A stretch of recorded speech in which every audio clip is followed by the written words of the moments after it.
Welcome, everyone. We're diving into a book today that I'm pretty sure you've been eager to explore. Thinking, Fast and Slow, by Daniel Kahneman. It takes us deep into how our minds work, all those hidden processes we don't always think about. And to help us unpack it all, I've got just the person.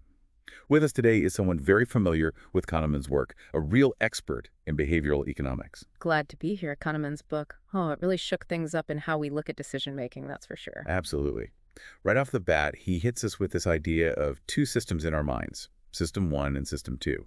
Inertia Speaks, in their review, zeroed right in on that. Yeah, that's the core of it, really. We've got System 1, think fast, intuitive, automatic. And then there's System 2, the slower one, the one that analyzes, the deliberate one. Like, imagine System 1 is your gut feeling right there in the moment, and System 2 is you actually talking yourself through something complex. And what's wild is how often it's System 1, our intuition, calling the shots, even when we think we're being all logical and reasoned.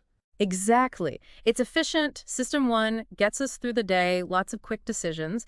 But that also means it's got those biases, those little errors built in, because it's taking shortcuts, making assumptions to keep up with everything. So hit us with one of those biases, what really stood out from the book. One that comes to mind, and actually Richard Blackaby brings it up in their review too, it's called inattentional blindness. And there's this experiment, the invisible gorilla one, it demonstrates it perfectly. Oh yeah, I've heard of that. You're so focused on a task that you miss something totally absurd happening right there. Spot on. People were watching this video, passing basketballs, told to count the passes, right? So locked in on counting. Most of them completely missed a person in a gorilla suit just strolling through the whole scene. Our brains are incredible, filtering out like that.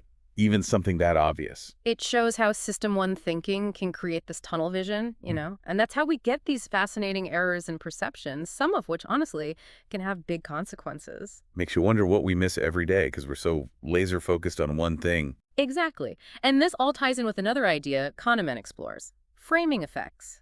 Roy Lotz, in their review, pointed this one out. Basically, how information is presented, how it's framed, can totally change our choices, even when the options themselves are objectively the same. Like those optical illusions where the same image can look totally different depending on the background. Exactly. Kahneman uses the example of politicians influencing voters, just by subtly emphasizing certain parts of an issue, even if their solutions are practically the same. Our System 1, it grabs onto those superficial cues and bam, our preferences are swayed without us even realizing. And it doesn't stop at voting or big decisions. Oh no, these subtle influences, they're everywhere, everyday choices, especially when it comes to risk, to potentially losing something. Isn't that the truth? That whole loss aversion thing really got to me. John J. Graham mentioned it in their review. The idea that losing something, the pain of it, hits us way harder than the joy of gaining something equal. Fascinating, but kind of scary too, It's a big one, that's for sure. Really affects how we act.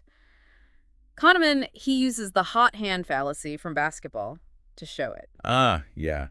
Thinking a player can't miss just because they've made a few shots, even though, statistically, each shot is its own thing. Exactly. We love patterns. We want a story, even when it's just random stuff happening. System 1, it jumps right in to make sense of it, to predict what's next, even if the logic is flawed. So we're kind of wired to find reasons, even if it's just pure chance. You could say that, yeah.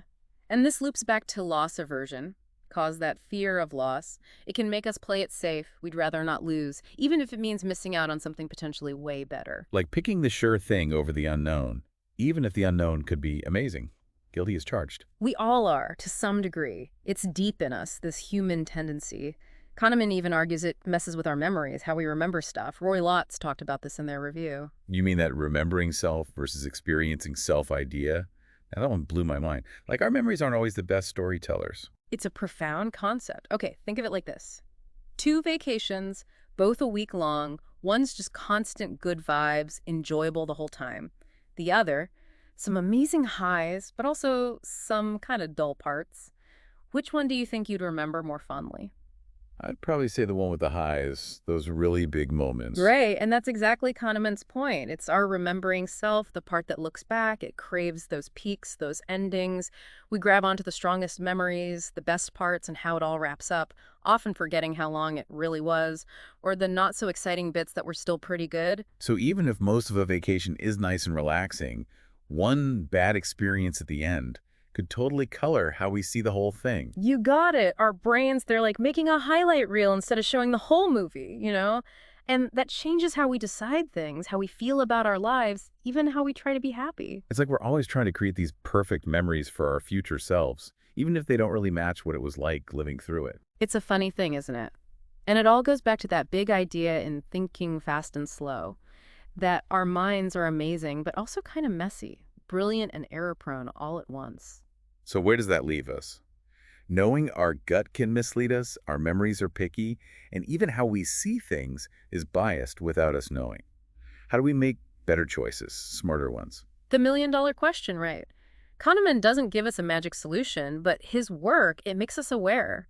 We learn about these cognitive traps, these flaws in our thinking, and that's how we start to catch ourselves, to make more conscious decisions. Like having a new way of looking at our own minds and the world around us. Exactly. And that's why Thinking Fast and Slow is such a powerful book. It's not just about economics and behavior, it's a deep dive into how we think, how complex we are.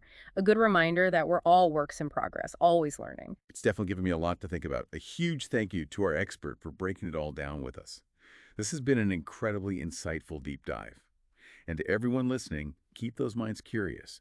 And we'll see you next time as we keep exploring all these fascinating corners of knowledge.